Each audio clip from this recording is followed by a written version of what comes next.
Buscando la verdad y abogando por la unidad nacional en pro de la paz y la seguridad en el Ecuador, queremos iniciar la jornada de entrevistas y debates en la revista de Opinión Democracia con dos invitados, el economista Alberto Acosta Borneo de Análisis Semanal y el ingeniero Daniel Alegría, docente en la Facultad de Ingeniería y Minas y Petróleo de la Universidad Central. Vamos a hablar sobre estos desafíos cuando el gobierno decidiera reactivar al sector minero, partiendo de la apertura al catastro minero que ha estado suspendido durante 7 años. Ayer precisamente se abrió la primera fase del proceso con la minería, la pequeña minería no metálica. En septiembre será la pequeña minería metálica y a fin de año todo el sector minero. Es importante, es loable la apertura del catastro minero, pero hay inquietudes respecto del cobro de una tasa que según el gobierno le daría 220 millones de dólares aproximadamente en el primer año. Sobre esto hay preocupación en el sector minero precisamente. Con estos antecedentes, quiero empezar con el economista Alberto Acosta Borneo. Leíamos un sobrio análisis semanal sobre la situación del sector minero. ¿Por qué cree que hay una caída del mapa minero en el Ecuador? Muy buen día, economista Alberto Acosta Borneo. Muy buenos días, un gusto estar con ustedes. Esta conclusión es la que llegamos por los resultados de encuestas internacionales que evalúan el atractivo de invertir en Ecuador en minería.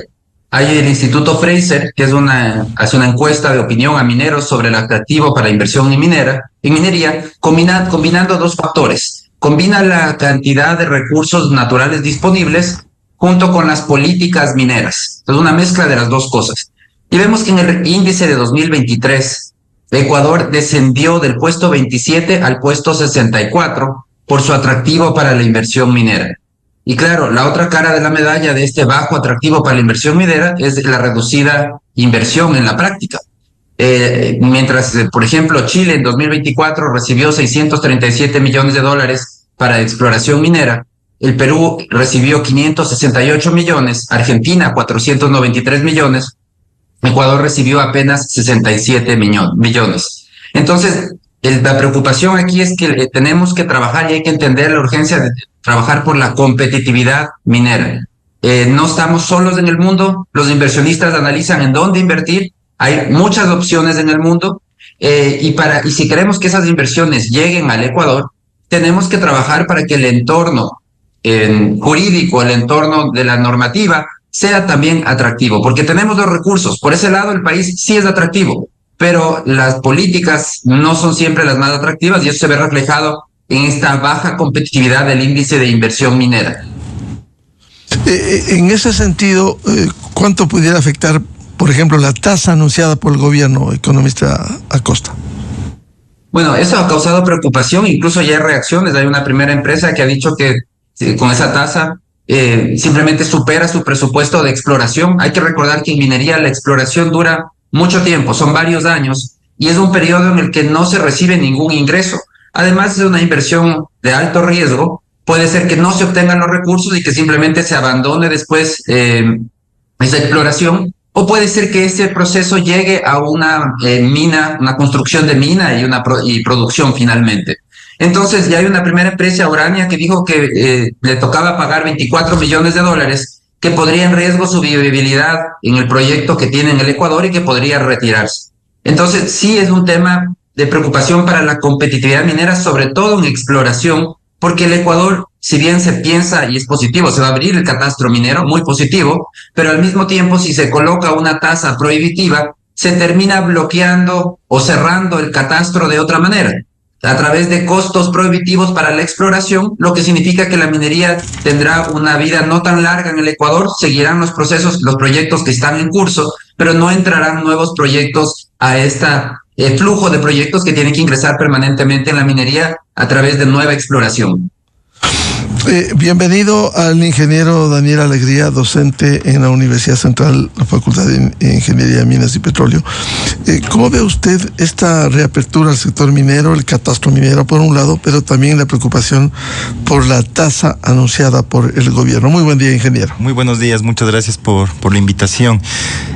Bueno, desde la academia es un poco preocupante todo el último manejo que ha estado hablando en prensa, tanto el Estado como el ente regulador, en este caso de la minería, que es el ministerio, el viceministerio.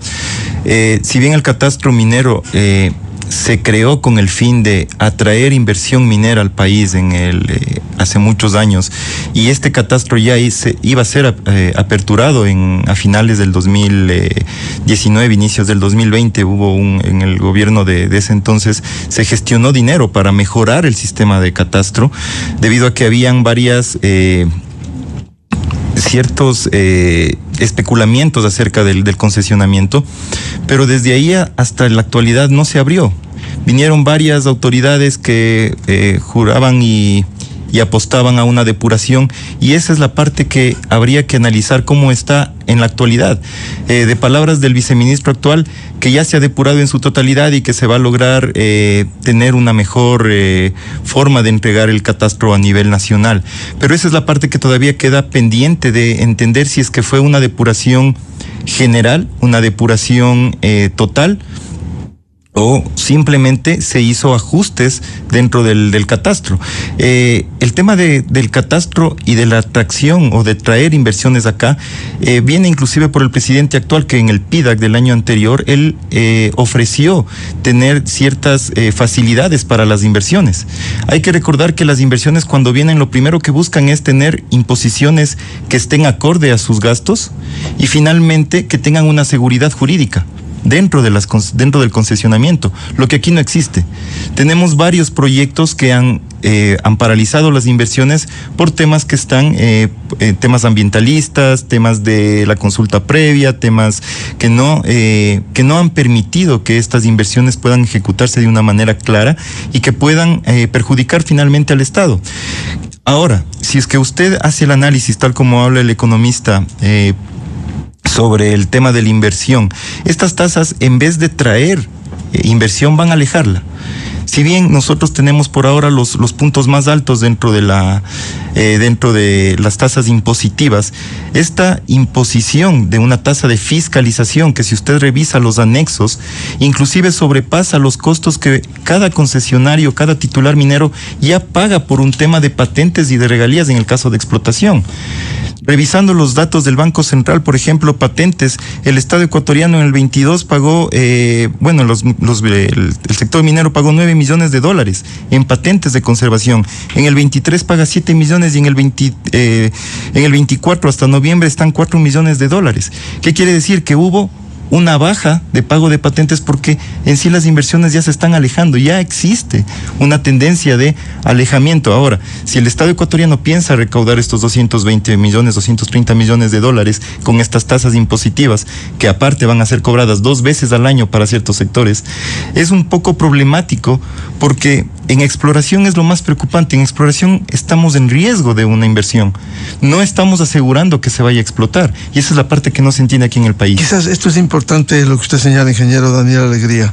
Una cosa sería una tasa en la explotación, correcto, luego de establecer las reservas probadas, antes que en exploración, donde es una inversión de riesgo, correcto, y no se sabe qué va a pasar. Así es, no es asegurado que porque esté haciendo exploración inicial, exploración avanzada, que de hecho está en el anexo también los cobros, vaya a garantizar de que yo vaya a una etapa de explotación.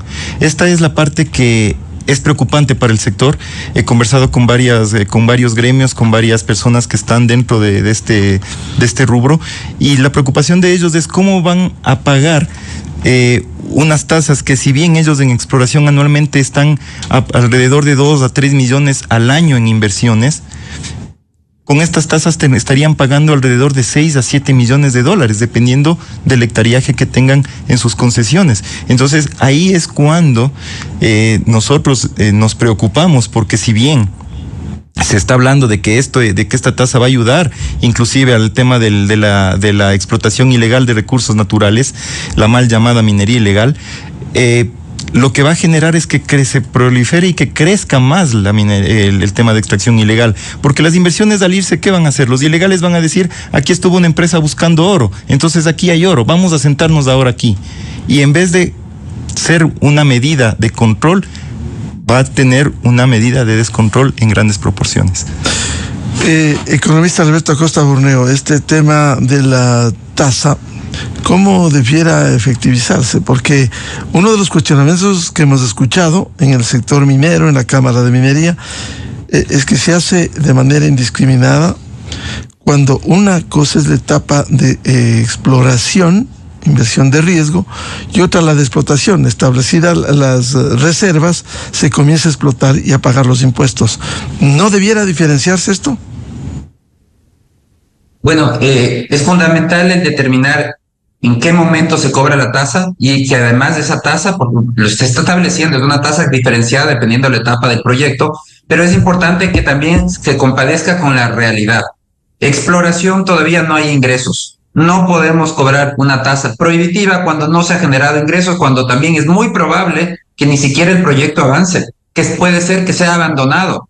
Entonces, si subimos los costos de explorar, pues no habrá exploración y nos sucederá lo mismo que con el petróleo. En el Ecuador desde hace más de 2 décadas no hay exploración petrolera, se cerró la exploración petrolera. Por eso es que las reservas petroleras en Ecuador no suben. No, porque no significa que no tengamos recursos. Tenemos muchísimos recursos petroleros, pero no hay exploración y no podemos subir las reservas. En el caso de la minería, si es que seguimos con esta política del catastro minero, o lo que es lo mismo, abrir el catastro, pero poner una tasa prohibitiva a la exploración, son 2 temas equivalentes. El resultado es el mismo, que no haya exploración minera. Y lo que hay que recordar es que ya actualmente el Ecuador tiene un costo de patente por hectárea de los más altos de la región. En Ecuador, el Estado cobra una patente por hectárea de $11.50, mientras Colombia cobra 6,5, Chile 4,5 y Perú $3. Esa es la diferencia. Ya estamos entre los más caros. ¿A dónde creen que va a ir la inversión? Evidentemente que va a ir a otras localidades que son más atractivas, en donde esas inversiones rindan más.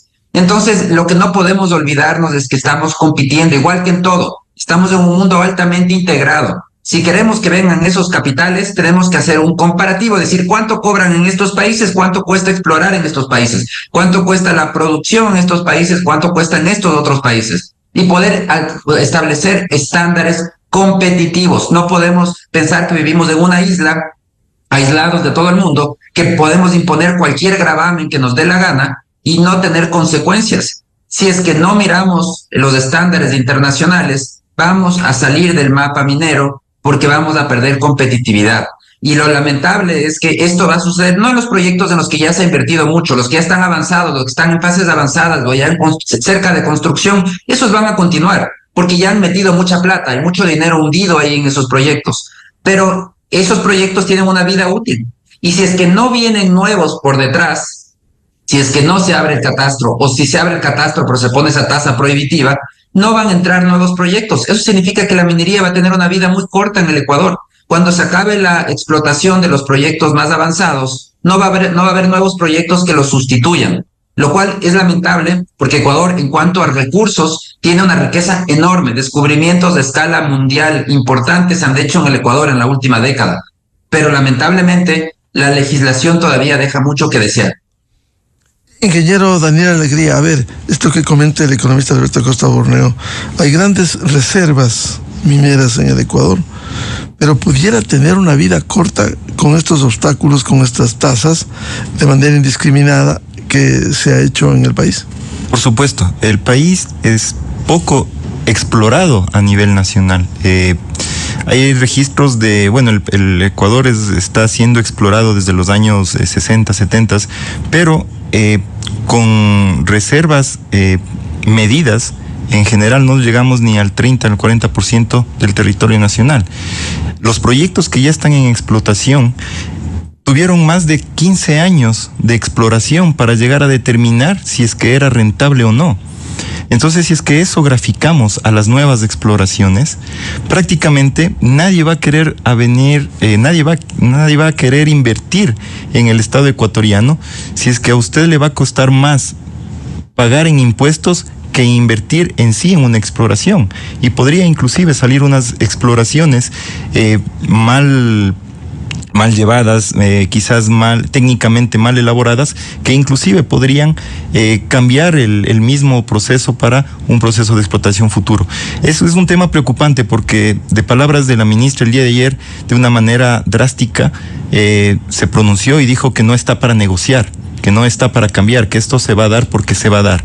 Entonces... o sea que se puede hablar sobre el tema, pero no negociar en el tema de la tasa. Según palabras de la ministra Manzano, al parecer esto no tiene quiebre, no tiene un cambio directo. Si bien existe un pronunciamiento que van a aceptar a gremios para que y a instituciones y empresas para que puedan llegar a mesas de diálogo, pero si están con un proceso directamente de imponer y no aceptar cambios, pues simplemente, concuerdo con el economista, no va a venir la inversión, nos vamos a quedar sin inversiones y vamos a regresar a una minería que, si bien va a empezar a proliferar el tema de la ilegalidad, estaríamos hablando de que el Estado ecuatoriano no va a recibir recursos económicos por parte de las empresas, sino simplemente va a tener que estar peleando con grupos GDO, con grupos de diferentes índoles que se van a apropiar de estas áreas, de estos sectores en los cuales están estas empresas invirtiendo, y el resultado va a ser más caótico del que ya tenemos. Yunzupino es un ejemplo muy claro en el oriente ecuatoriano, donde fue encontrado un yacimiento. Buenos Aires es otro ejemplo muy claro de lo que puede pasar cuando una inversión no se realiza y se retiran del sector, y simplemente tenemos efectos ambientales muy fuertes que el Estado ecuatoriano nunca va a poder, con los presupuestos actuales, nunca va a poder regenerar o va a poder tener algún tipo de salvamento en esos sectores. Lo grave, estamos hablando de la formalidad de quienes pagan impuestos. Hoy se habla de la tasa y poco se cuestiona de la realidad de la explotación irracional, ilegal en el sector minero ecuatoriano. Precisamente, Análisis Semanal nos ilustraba sobre el informe de mayo último de este año de la Oficina de las Naciones Unidas contra la Droga y el Delito, que advirtió que existe corrupción generalizada en la Agencia de Regulación y Control de Energía de Recursos Naturales No Renovables, ARCON, y el Ministerio de Energía y Minas. ¿Cómo se puede actuar en estas condiciones en el sector formal cuando la minería ilegal avanza y solo, como señala este informe, se ataca la parte punitiva, la represiva, y no las causas que lleva a esto? Precisamente le dejo planteado esta inquietud sobre cómo enfrentar a la minería ilegal al economista Alberto Acosta Borneo. Vamos a una ligera cadena y volvemos de inmediato con el economista Alberto Acosta Borneo. A continuación, XFM se une a una cadena nacional. En Ecuador se combate a diario la delincuencia. Cada caso que llevemos ante la justicia y que ese delincuente logre salir en libertad, voy a decir qué juez y qué fiscal actuaron con nombre y apellido. Se acabó ese miedo. Aquí la gente del Ecuador tiene el derecho a conocer quiénes son. En el Ecuador se articula el trabajo del gobierno, Fiscalía General del Estado y Consejo de la Judicatura. Un trabajo que se lo ve con orgullo. Una serie de operativos estratégicos han hecho temblar a los delincuentes. 8,66 toneladas de droga han sido destruidas, impidiendo que 16 millones de dólares lleguen a manos de los delincuentes. 12 personas fueron detenidas en distintos puntos del país. Entre ellas, cabecillas y miembros clave de peligrosas estructuras criminales. Luis Ariel R.M., alias Papi Huila, señalado como líder de la organización delictiva Los Lobos, y Erwin Steven M.M., objetivo de mediano valor y miembro activo de Los Choneros, figuran entre los capturados. El despliegue permitió el decomiso de 499 kilos de droga, 9 armas de fuego, 4 armas blancas, un camión, municiones, dinero en efectivo, y se desmanteló un laboratorio clandestino en la frontera con Colombia. Por estos operativos y los resultados obtenidos, sabemos que el bloque de seguridad no dará un paso atrás. el nuevo Ecuador. Esta fue una cadena nacional. La revista de opinión Democracia, buscando la verdad en todas partes.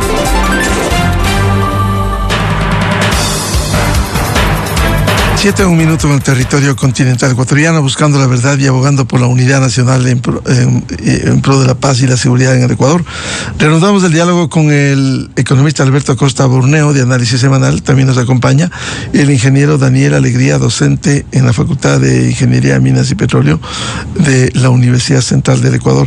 Economista Alberto Acosta Borneo, este informe sobre la situación del sector minero, la política minera, nos ilustra un capítulo sobre la minería ilegal. Se está atacando los efectos, la acción represiva, punitiva, que está bien, pero ¿por qué no ir a los orígenes cuando ha habido una debilidad institucional, una agencia de regulación y control absolutamente débil? Se ha hablado de corrupción. Ahora, con los 220 millones de dólares que aspiran, el gobierno dice vamos a fortalecer la ARCOM. ¿Qué se puede hacer en ese sentido? Bueno, lo lamentable es cómo este cierre del catastro minero lo que hizo es cerrar la puerta a la minería formal y abrirle la puerta a la minería ilegal. Le hemos entregado el país entero a la minería ilegal. Esos son los absurdos. El catastro minero fue cerrado en 2018 en el gobierno de Lenín Moreno, supuestamente para ordenar el sector. Pero esa parálisis se mantuvo, incluso por grupos de presión que impidieron la reapertura del catastro. Pero claro, esto fue muy funcional, porque si cerramos el país a la minería formal, a la que es controlada, a la que paga impuestos, a la que tiene estándares ambientales, a la que está con todas las autoridades encima para observar cada movimiento que hacen, bueno, se abre la puerta para todas esas zonas para que sean ocupadas por la minería ilegal, que además en este momento está muy asociada con problemas de narcotráfico, de grupos violentos, etcétera, y ya vemos lo que está sucediendo. Entonces, la solución pasa necesariamente por esa reapertura del catastro minero con mayores estándares de seguridad, porque hay que combatir también esa corrupción institucional que existe. Y claro, esa corrupción también sucede cuando no se pueden hacer las cosas por la vía legal. Cuando el catastro está cerrado, vemos cómo aparecen mágicamente en un catastro cerrado, aparecen nuevas concesiones. Eso es parte de esa corrupción y que se crea y se exacerba cuando uno cierra las vías legales para hacer las cosas. Entonces el país tiene que instaurar, el gobierno ha anunciado que tiene un nuevo software que ha contratado desde hace algunos años. Se está hablando de este software, de un apoyo además del BID para poder, o del Banco Mundial para poder financiar este nuevo software. Entonces es importante implementar mecanismos transparentes con ayuda tecnológica que permitan reabrir de manera definitiva el catastro de una manera formal, con los controles, con la transparencia necesaria, publicando todo lo que se hace para que la ciudadanía también pueda consultarlo, pueda saber de qué se trata.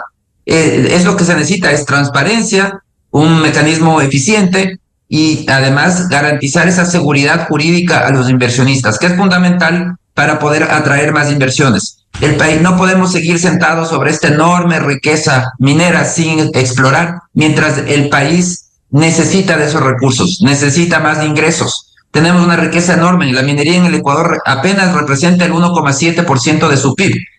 En Perú, en Chile, está por encima del 10%. El Ecuador todavía tiene un camino muy grande para poder obtener rentas de la actividad minera, pero si es que se lo hace de manera formal, de manera correcta, y no como se ha hecho hasta ahora, que es cerrándole la puerta a la minería formal para abrirle y entregarle todo el país a la minería ilegal.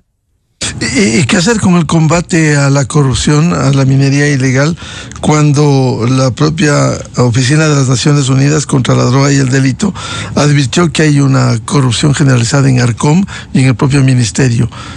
¿Cómo enfrentar esto? ¿Se va a solucionar con el cobro de esta tasa? Economista Acosta. Bueno, esta tasa al final del día le da recursos para poder supervisar. Entonces, en sí la tasa no es un problema. El problema es el monto de la tasa. Y lo que se ha cuestionado tanto este momento es se necesita que esta tasa responda a la realidad internacional, a los costos internacionales, que no nos olvidemos que debemos seguir siendo competitivos. que el Estado necesita recursos para supervisar, para mejorar su gestión de actividad minera, eso no se cuestiona. Es necesario que haya una mayor supervisión, que se mejoren los procesos, que haya más transparencia, pero no nos olvidemos que no podemos matar una actividad con el pretexto de tratar de combatir la minería ilegal. Tenemos que ser competitivos, esa es la palabra clave. El Ecuador tiene que cobrar y el costo de hacer minería en el Ecuador siempre tiene que estar alineado con estándares de la región. Veamos cuánto cuesta hacer minería en Chile, cuánto cuesta hacer en Perú. Entonces, la tasa que se coloque tiene que ser primero acorde a esos estándares y segundo, acorde a la fase del proyecto que corresponde. Si queremos cobrar un monto irracional como se está haciendo en este momento, en donde la tasa supera el presupuesto anual de exploración de una empresa, no hace ningún sentido, es un absurdo. Eso es equivalente a decirle váyase del país, no nos interesa que invierta en el Ecuador. Entonces la tasa tiene que ser consistente con el tema internacional, con el ranking internacional, y también tiene que ser consistente con la fase del proyecto que estemos hablando. Para que nos ilustre, hay una gran diferencia entre la tasa que se plantea en el Ecuador y en países desarrollados en el sector minero como Chile y Perú. Es que ya vemos que en el Ecuador, por ejemplo, la patente, como mencionaba hace un momento, las patentes, ya se cobra una patente, y en el Ecuador la patente es la más alta de la región. Nos encanta poner las reglas las más estrictas, las más difíciles, ser los más costosos, y después nos quejamos, decimos, ¿y por qué los inversionistas no vienen? Van a Colombia, van a Perú, van a Chile y se saltan el Ecuador. ¿Qué pasa? Pero es que porque nosotros hacemos unas reglas que están hechas para que no vengan. Parece que el mensaje sería no queremos que inviertan en el país, y lo hacemos una y otra vez. Entonces, por eso es que yo considero que la salida en este tema es que tiene que haber ese diálogo. Más allá de las declaraciones de la ministra, yo creo que el gobierno tiene que abrir la puerta a un diálogo para poder mejorar este mecanismo de la tasa de fiscalización. Que sea una tasa que le permita obtener esos ingresos que requiere para combatir la minería ilegal, pero que no mate la actividad minera formal. Y sobre todo que no mate la exploración, porque ese es el futuro de la minería. Los proyectos avanzados son el presente, pero el futuro es la exploración, y no puede matarse el futuro de una actividad.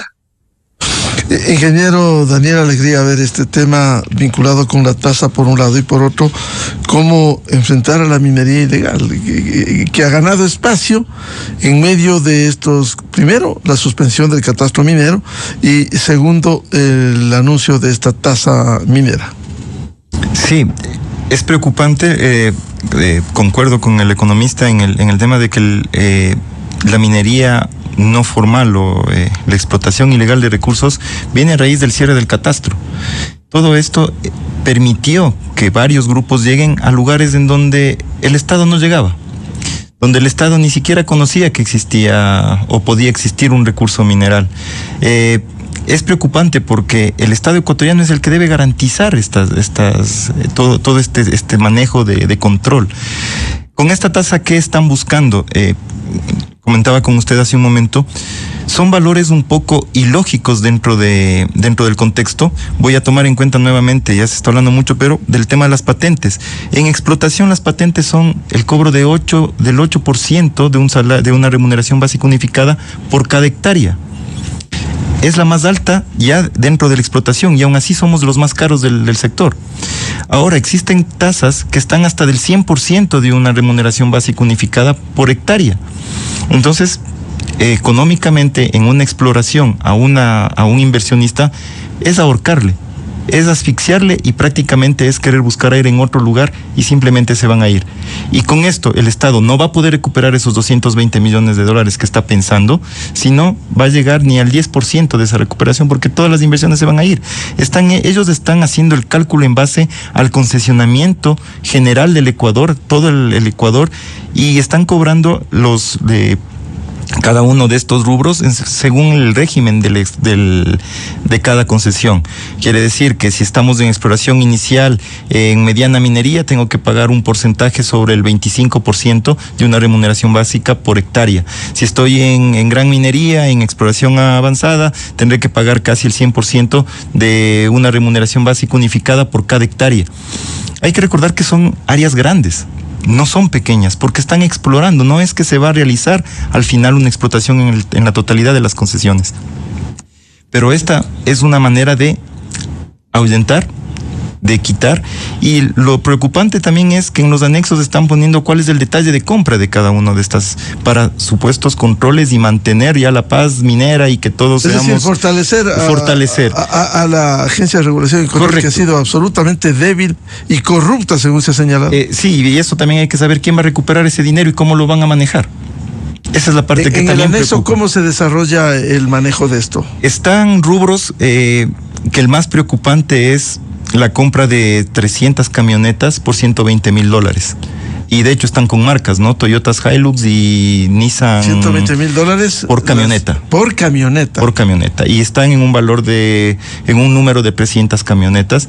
Entonces es preocupante porque, bueno, si quieren fortalecer un vehículo, no creo que ellos vayan a hacer una compra anual de vehículos para que esta tasa represente que cada año tengan que cobrar ese rubro y comprar camionetas cada año y un número de 300.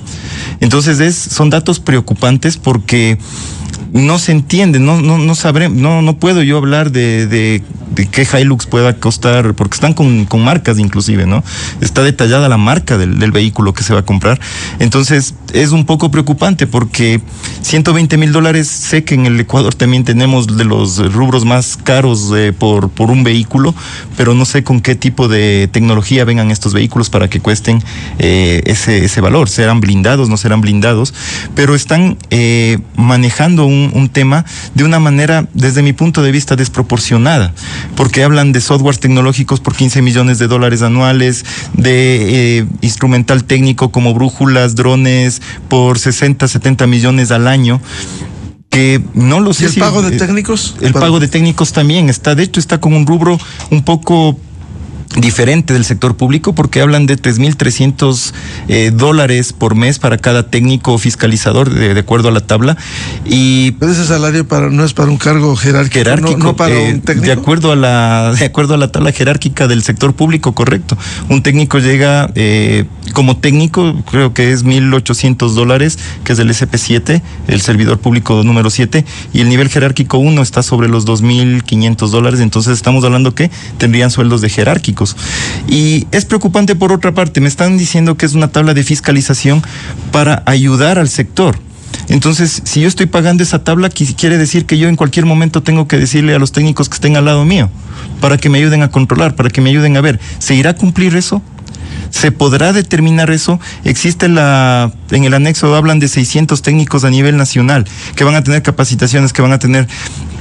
En idea es interesante.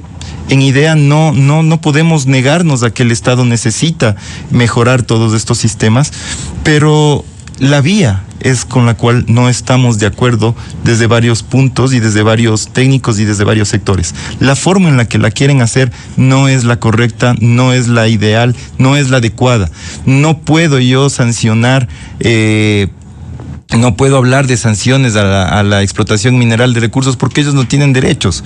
Yo sanciono al que tiene un derecho y al que tiene tiene algo por escrito, tiene algo firmado con el Estado. A ellos sanciono. Y se habla ahí que van a sancionar a la minería ilegal. ¿Cómo lo van a sancionar a la minería ilegal? ¿En base a qué le van a sancionar? No se puede hablar de sanciones a la minería ilegal. Entonces son las partes que preocupan y que el sector tiene bastante desconformismo por ahora y prácticamente se va a ir la inversión de aquí del país. Hay tanto que hablar y vamos a perseverar en eso, pero quisiera que lo comente economista Alberto Costa Borneo. El argumento oficial era: la tasa no constituye un impuesto, sino una contraprestación por el servicio público de fiscalización, y su recaudación se utilizará exclusivamente para mejorar los procesos de supervisión, ampliar el número de operativos en territorio y garantizar el monitoreo continuo de las concesiones mineras con cobertura en las 24 provincias del país. Por favor, para que lo comente.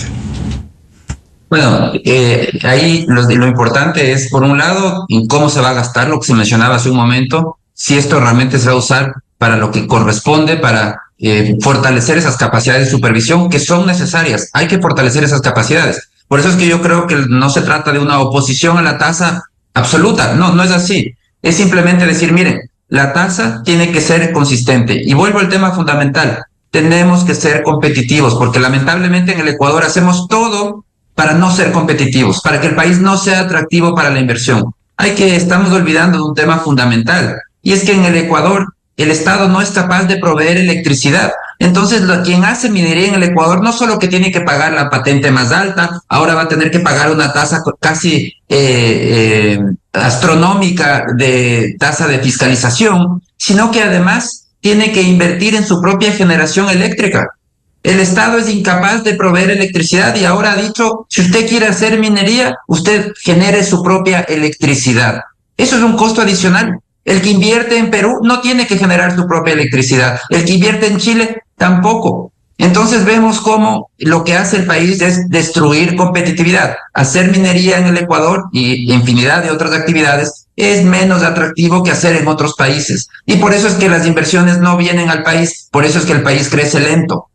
Entonces, yo creo que el gobierno sí tiene que reevaluar esta tasa y reevaluar desde varios enfoques. Primero, reevaluar desde el enfoque de la competitividad, que compare todo el costo de hacer minería y que incluya el costo de generación eléctrica, porque ya les ha dicho también el gobierno, y acaba de decirlo el día de ayer en un reglamento, indican que los grandes consumidores tienen que 18 meses para invertir en su autogeneración eléctrica. Entonces, que analice cuál es el costo de invertir en el Ecuador en minería y cuál es el costo de hacerlo en otros países. Y que con la luz de ese costo establezca una tasa de fiscalización racional. Y el segundo tema es que revise también bien cómo se va a usar este dinero para que en la práctica sirva para fortalecer las capacidades de supervisión y de controlar el territorio que está en manos de la minería ilegal.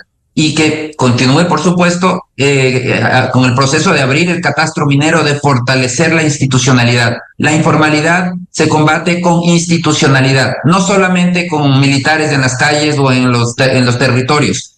Se necesita también de mucha más institucionalidad, que las cosas se puedan hacer por la vía legal, algo que no hay cómo hacer ahora, porque el catastro está cerrado desde hace 8 años. Entonces, la única vía de hacerlo es por la vía corrupta, por expedientes que aparecen o desaparecen en un catastro cerrado. Eso es lo que tiene que cambiar. Entonces, sí se necesita que el gobierno reevalúe esta tasa, se siente a conversar y que llegue a una situación que sea competitiva, que el Ecuador siga siendo atractivo y que incluso mejore su atractivo, porque ya lo vimos en el informe de Fraser del año pasado, el Ecuador ya bajó en la competitividad para los inversionistas internacionales en actividad minera. Tenemos que evitar que siga cayendo, porque eso nos puede sacar del mapa minero, y eso es lo que no queremos. Necesitamos más inversión en minería para que este sector despegue. Seguiremos hablando de esto, pero quisiera concluir con la opinión del ingeniero Daniel Alegría. Es indudable, por lo que ustedes han señalado, el economista Alberto Acosta Borneo y usted, el catastro es fundamental, el camino para el desarrollo minero industrial, legal, para acabar incluso con la minería ilegal, si se hace concesiones, que ha ocupado parte del territorio nacional. Sin embargo, en la práctica, ¿cómo fortalecer la Agencia de Regulación y Control, que de alguna manera pudiera estar influenciada por incluso quienes ofertan bienes y servicios al Estado ecuatoriano, por un lado, y también lo que decía el economista Acosta, lo fundamental es la competitividad que debe ofrecer el Ecuador? Sí, la parte principal es poder transparentar cómo se está manejando, cómo se manejó el catastro desde que se cerró. Porque hay que recordar que cuando el catastro se abre, las empresas que vienen a hacer exploración, ellos firman con el Estado un acuerdo de inversión. Hay que ver si es que el Estado ya se preocupó de si es que esos acuerdos de inversión fueron cumplidos o no. Y si es que fueron cumplidos, ¿en dónde está ese dinero? ¿En qué se invirtió ese dinero? Entonces, no es que el ARCOM, el ministerio y el viceministerio no tienen argumentos económicos para poder fortalecer su propia institución. Lo tienen, pero hay que ver a quienes sí se les hizo cumplir y a quienes no se les hizo cumplir en base a la normativa actual y vigente. El catastro es la única forma en la cual nosotros vamos a poder transparentar un proceso. Si bien se cerró el catastro, no existe o nadie dice cómo va a ser, si es que va a ser transparente, si es que va a ser claro, si es que voy a poder acceder como una persona, como un ecuatoriano, si es que yo puedo acceder a esa información, a ver en qué condiciones están entregando una concesión. Esa es la parte clave del catastro. Si es que el catastro va a ser totalmente claro, transparente, que permita una fiscalización por los entes competentes. Sabemos que la seguridad jurídica también va a regresar a los inversionistas y quizás puedan venir. Las tasas, como se habla, si es que ya tengo un sistema de explotación, estaríamos de acuerdo que pueda mejorar el fortalecimiento, pero no cortemos las manos de las personas que están queriendo venir a invertir, que están queriendo recién venir a iniciar a la minería formal. La minería ilegal o la explotación de recursos ilegales, lamentablemente no podemos decir cuántos son, en dónde están y quiénes son. Claro. Es una parte bien que a veces pensamos. Están explotando irracionalmente. Totalmente. Y exportando con empresas de papel. Por supuesto, antitécnico, es una explotación totalmente sin una visualización ambiental, sin un control técnico, y en vez de permitir que estos recursos sean aprovechados de manera sostenible y sustentable, lo que están haciendo es dañando yacimientos y están aprovechándose e inclusive dejando que vengan ciertos sectores de lavados a utilizar este método para poder exportar de manera también ilegal y llevarse la parte que el Estado tampoco lo recibe. Si no reciben otros grupos, reciben otras personas, y el ecuatoriano o el país es el que queda perjudicado con todo este manejo ilegal y de una manera antitécnica de los recursos naturales. Muchas gracias por ilustrarnos. Seguiremos hablando porque este tema está en desarrollo. Al economista Alberto Acosta Burneo, de Análisis Semanal, y el ingeniero Daniel Alegría, docente en la Facultad de Ingeniería, Minas y Petróleo de la Universidad Central del Ecuador. Muchas gracias. Muchas gracias a ustedes. Muchísimas gracias. Muy amable. 7:23 en el territorio continental ecuatoriano, y del tema minero vamos a pasar al tema de la energía eléctrica. Dos invitados, el ingeniero José Pilegui y el ingeniero Andrés Oquendo, expresidente del Colegio de Ingenieros de Pichincha. Buscando la verdad. 7:23. Desde 1984 con Gonzalo Rosero. La revista de Opinión Democracia. Siempre líderes, siempre confiables. Enseguida regresa Miguel Rivadeneira a la búsqueda de la verdad. Esto es Exa Informa por Exa FM. Ecuador marca un hito en la lucha contra la corrupción con la implementación de los responsables institucionales de cumplimiento en la función ejecutiva. Esta iniciativa, liderada por el presidente Daniel Noboa, fortalece la integridad en el sector público y responde al mandato de consolidar un Estado transparente y honesto. Por primera vez, cada institución designará un funcionario especializado para prevenir riesgos de corrupción, promover buenas prácticas éticas y asegurar el cumplimiento normativo. La medida impulsa